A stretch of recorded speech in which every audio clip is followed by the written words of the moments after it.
All right, so far in this module, we've covered geographic farming strategies. Now I want to jump into some niche and target farming ideas.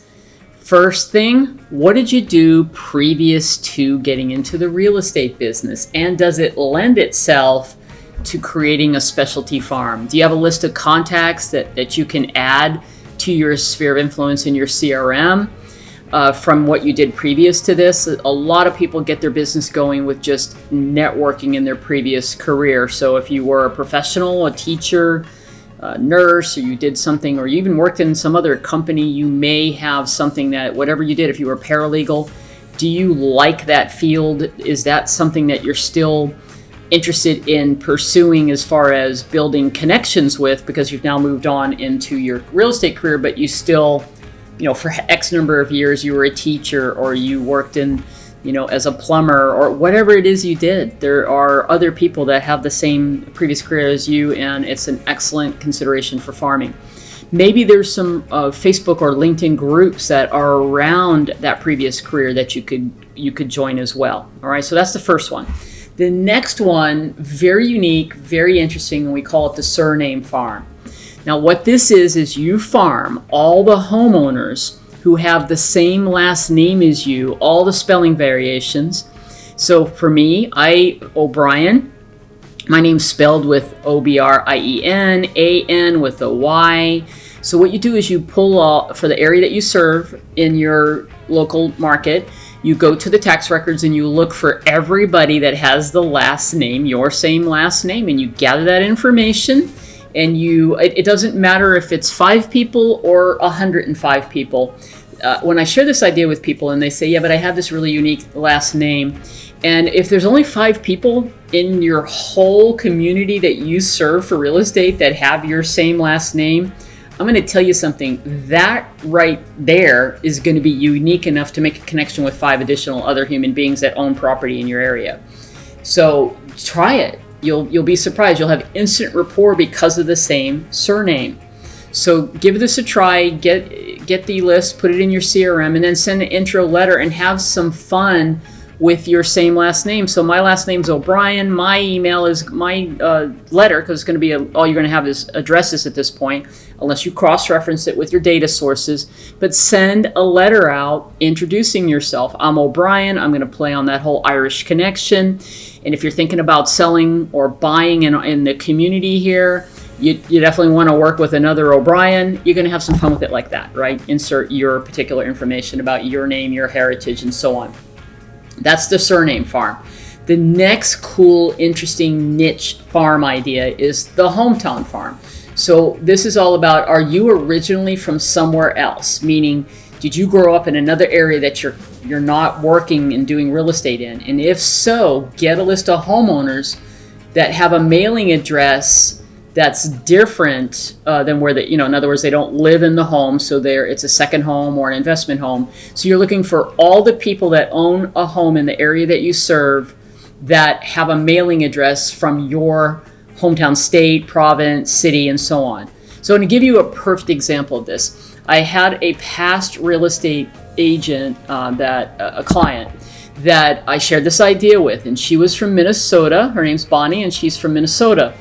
And she loved this idea. So she went and pulled up all the information. This is in Nevada, so she had a title company help her with this. And she pulled up all the homeowners in Clark County, Nevada, that had a mailing address with a Minnesota state address.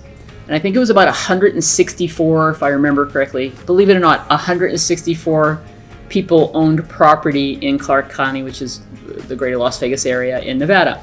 So she did exactly what I recommended. She did a fun intro letter.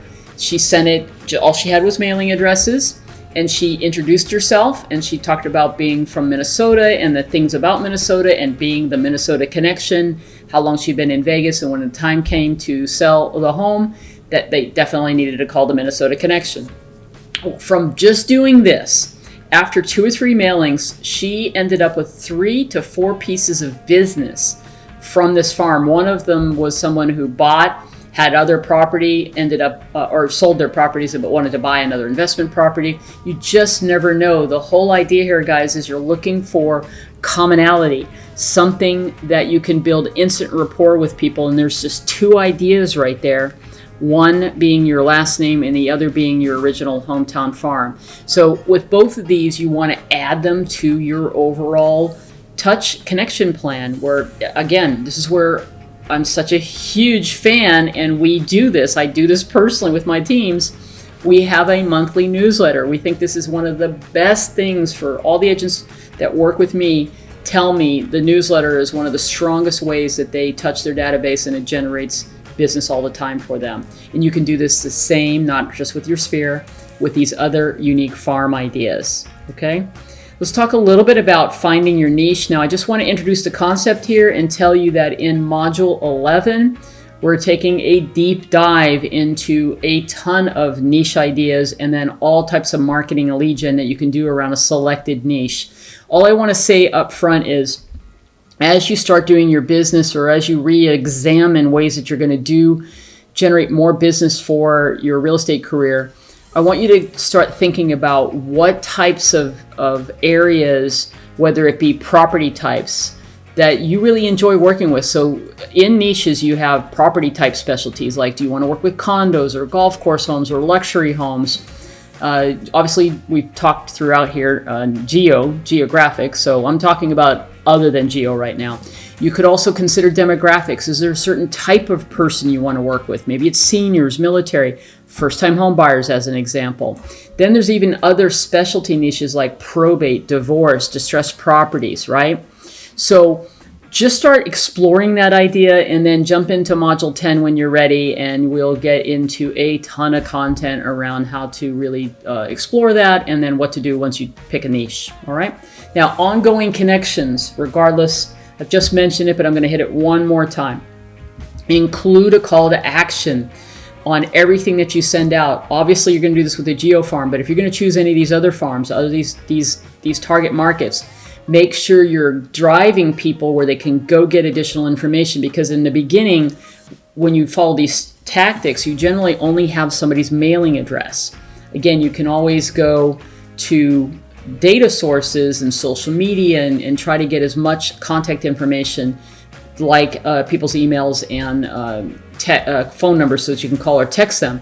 But include in your marketing materials calls to action with some type of a URL, like mycityhomevalues.com is an example that I'm using, so that people can go get something of value from you, right? You just don't want to send a mailer out without some kind of call to action so that they can connect with you.